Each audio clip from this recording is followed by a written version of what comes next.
హ్మ్. నువ్వు ఇప్పుడు అవన్నావు కదా! ఇప్పుడు మనము సెంట్రల్ గవర్నమెంట్ ఒక స్కీమ్ తీసుకొచ్చింది. హ్మ్. ఏ బిజినెస్ చేస్తే బావుంటదని చెప్పేసి ఒక పీడీఎఫ్ ఇచ్చింది. హ్మ్. దానిది మొత్తం బిజినెస్ ప్లాన్ మొత్తం ఇచ్చింది.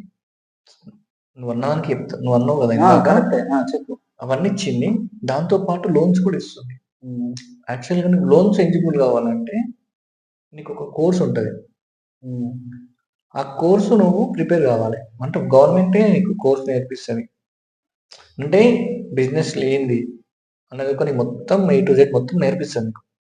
దాని తర్వాత నీకు ఎగ్జామ్ ఉంటది. ఎగ్జామ్ పాస్ అయిన తర్వాత నువ్వు లోన్స్‌కెళ్ళి ఇప్పుడు మన గవర్నమెంట్ పీఎంఎస్ అవి ఉన్నాయి కదా!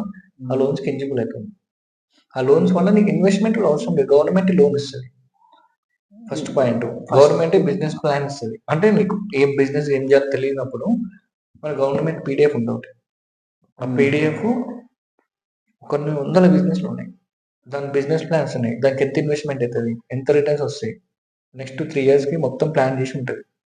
నీకు ఒక బిజినెస్ ప్లాన్ చేయాలని ఉంది. కాకపోతే నీ దగ్గర ఐడియా లేదంటే ఆళ్ళకెళ్ళాలి. లేదు నీ ఓన్‌గా నీకు ఐడియా ఉండి నువ్వు చేయాలనుకుంటే వెల్ అండ్ గుడ్. దాని గురించి డీప్ నీ అంతలో నువ్వే ఇండివిడ్యువల్‌గా నువ్వు డీప్ రిసర్చ్ చేస్తావు దాని గురించి.